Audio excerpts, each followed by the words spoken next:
हां का बा देख बेचा तनी टमाटर बा छेमी बा शिमला मिर्च बाटे लेला हां आम बेचे तो आम हो गजब हाल बा आम ना शिमला मिर्च एकरा में कुछ बना जरा साग सब्जी ना ओमे डाल देबो तो बड़ा टेस्टी लगेला काट काट के लेबू हां देखो तीता लागी मरीचा ताजा लियाइल बनी तोड़ के अपने हाथ में हमरा घर तीता लागी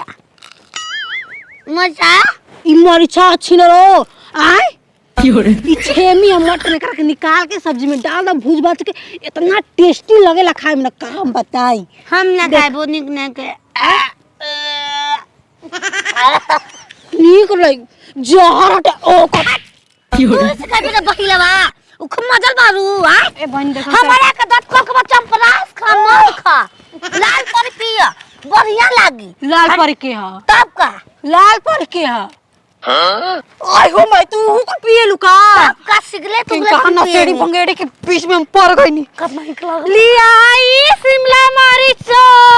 की हो रे ए बोला बो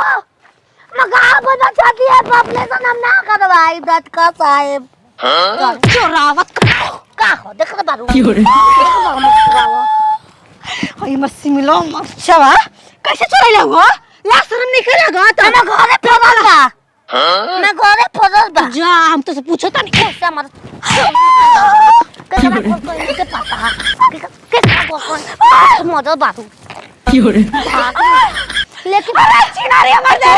जगड़िया लगवा गइला आयो माई हम केने जाई इके कहां से मिल गेल ओरा के पागल सन के रे भाई चिनार सब छोड़म ना तारा के तार पीछा करब बोसड़ो जा तनी बेरा खिचड़ी चोखा एकदम मटर टमाटर डाल के गोभी चटक बनाइब रहरी में बहरी गिरवला जिया छो छो ना बोलाई अरऊ रहरी में बहरी गिरवला अरहिया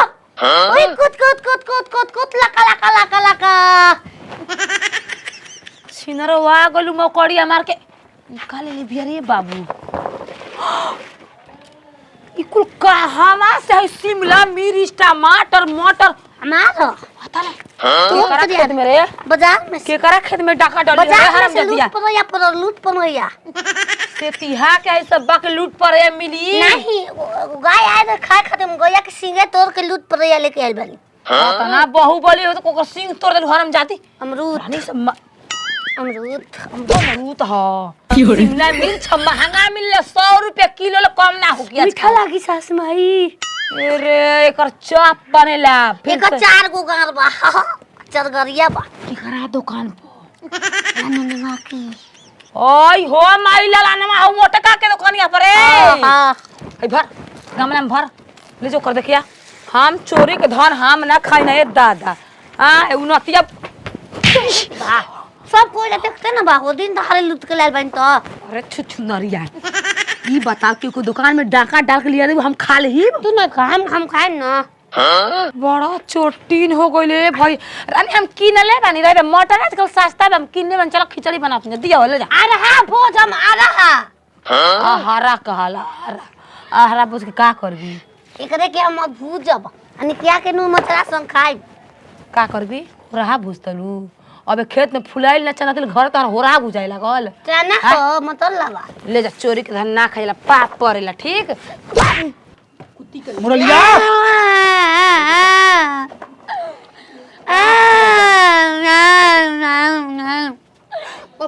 पड़ा प्रणाम जब तोरा भाण में प्रणाम कर तलू बताओ कोसे बोलता अच्छा पागल पतो प्रणाम तोर गार में जा तोरे आयो चलिया रे गाल पर थप्पड़ लागल चोरी फाट चलिया पार करे माई दूधुआ पता भाई का कहले बिया का कइले बे मुखिया जाके पंचायत भवन के ऑफिस में टेबल पर लैट्रिन फिर के आइल बिया टेबुला पर जरा पर शीशा उसा लागल बा जौना पर हम बैठ के लिखिला पढ़िला कुल पंचायत के काम गेट खुला रहला मुखिया जी तो गेट बंद रही तीगो पर भैंस चरावत रह बड़े घो के पढ़त रह मुखिया जी हो तो कागज पत्र पर साइन ना करो दिन भर आय हम तू एक कमरे में बंद हो और चाबी खो जाए। अरे हम तू एक कमरे में बंद हो और चाबी खो मुझे नेट चला चलता काहे कि तू लेटिन फिर लिया का हम गलती कर हगास लग रहे आकाश लगा रही तो जाके तू टेबल पर बैठ के मैदान फिरते बोल उधर लेटिंग तू बनवा दे बारे घर में बा 3 गो लेटरिन बा 3 गो हगनाले एगो मुतनाले मुतनादे में हम जाके हग बोले दिजला में न हग माफी मांग रे सती माफ कर दे ए कर पे में देता बा का मफिया माता को दे दो चोरी कर आई अरे ओकरा के साफ करवा दे कहतनी चल ए मुखिया जी अबे रुक जाए 2 मिनट में चलतन तू कर दे 2 मिनट बाहर से भेज के बस ये हो कि सवतिया ओए भाई लगा जा ई भाई लड़ मुखिया जी रवा होते रवा सामने लड़ाई हो कि पैसा ना कर आवा लूट ले हरिया होत का बा ई होत का बा ई छिनारी सवाती हमर त बिया मुश्किल कइले बिया तोरो के हगले बिया का घर में घुस के बात कर बोलू है छिनरो पूछले ना आलू के लिया के देले बटे देख के पूछत कह देले ना के दुकान पर ले देख हमें फूल बेच के अपन पेट जियाई ना छिनरी पीछे लाग रहली मार के लेके भाग चललिया हई माला में दूध फूल गई बा आदत करी जाए पड़ी अपन मेहरानू के समझा दी रहुआ है बहुत खतरनाक मुखिया क्यों रे मेरा मुखिया जी गलती हो गेल हम ना पहुंचत नहीं रहुआ के हमरा में अब ना समझाइल भाईल का भइल ई बात मुखिया जी बातें सुनी हमार हाय देख हाय लेके बेचत रहली गावे हाँ। ये चिनरी पीछे पड़ गईली हमर लेके भाग चललिया अच्छा तू बेचे वाली हऊ बेचे वाली है हमर ये मुखिया जी समझा दी पगल से हम खुद परेशान हो अब तो समझौता खूब बढ़िया से हुई अपन आ पाऊ बड़ी समझ रे ये बहनी तू अपन ले ला क्यों रे ओए झगड़ा केला से कोनो फायदा नहीं चल पंचायत भवन पर चल पंचायत भवन पर ए बेरा तोर पूरा हिसाब किताब हम करवाओ तनी ठीक न गांव निकासी करवाई बेरा पंचायती बैठी ए छोड़ दे ई खुद एकर 10 गुना एकर पर दंड लगे चल हम आकने के बोले का